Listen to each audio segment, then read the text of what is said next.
It's your friendly math tutor, Miss C here, and today we are talking recursive formulas and geometric sequences. So what we're looking for in geometric sequences is growth or decay by a common rate. That means it's being multiplied or divided over and over and over by the same number. Okay, so let's just have a look here. So to get from 10 to 20, I could either add 10, that would make it not geometric, that would make it arithmetic, or I could multiply by 2. If we look at our next one, right? So if it was arithmetic, it would be adding by 10, or if it's geometric, we're multiplying by 2. The next one, 20 to 40, we would have to add by 20, but 20 times 2 is 40, so we're still multiplying by 2. What we figured out is that it is not arithmetic because it's not the same rate of change. It's a multiplier. So let's just double check on all of these and make sure we're continuing to grow by a factor of 2. 40 times 2 is in fact 80. 80 times 2 is 160. So in geometric sequences, we would call this a common ratio. And our common ratio is 2. All right, so recursive formulas require us to have two things. We need to know the starting value, which in this case is 10. It's the first number in our sequence.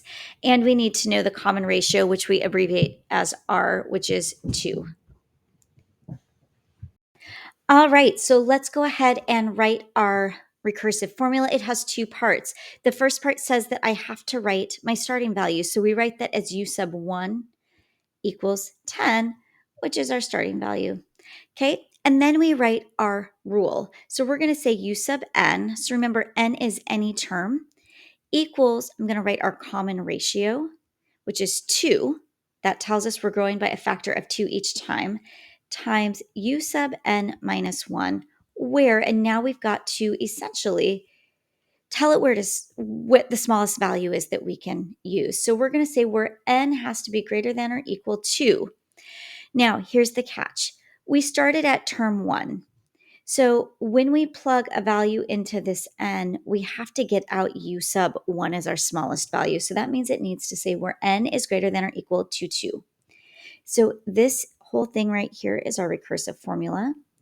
Okay, and just a quick note about recursive formulas. They look a lot like geometric, or not geometric, they look a lot like, in this case, because it's a geometric recursive formula, like an exponential function. The difference is these points do not get connected. They are discrete. We have term 1, we have term 2, we have term 3, we have term 4, and nothing in between. So our first value is 10. Our next value is 20. If I were to graph this, right, it would look like this. Okay, obviously not to scale, but we're not drawing a curve to connect them. So that's the big difference. These are discrete values. On to our next example. So what we're going to notice is our recursive formula here decreases. We go from 100 to 80, then to 64, then to 51.2, and so on. I can look at this right away and tell that this is not arithmetic. And the way that I know is by the first two terms. The first two terms decrease. There's a decrease by 20. And then the second term is definitely not a decrease by 20. So I know that this is not arithmetic. So that leads me to think that it's geometric, which makes sense since we're talking about geometric sequences. So here is how we find the common ratio. If we're not sure what it is, we take the second term. I'm going to write it over here. We take the second term and we divide it by the first term. Okay, and we keep doing this over and over. So for this one, I would say 80 divided by 100. Okay, when I do that, I find that this is, I'm going to say that it's being multiplied by 0.8. Okay, all right. This one, I'm going to do the same thing. I'm taking, if I'm looking at 80 and 64, my second term is 64 divided by 80. And once again, I get 0.8. So this is being multiplied by 0.8. Let's do it one more time. 51.2, my second term, divided by the one before it, which is 64. And look at that, I get 0.8 again. So if I multiply each of these terms by 0.8, I get the next term. So that means my common ratio is 0.8.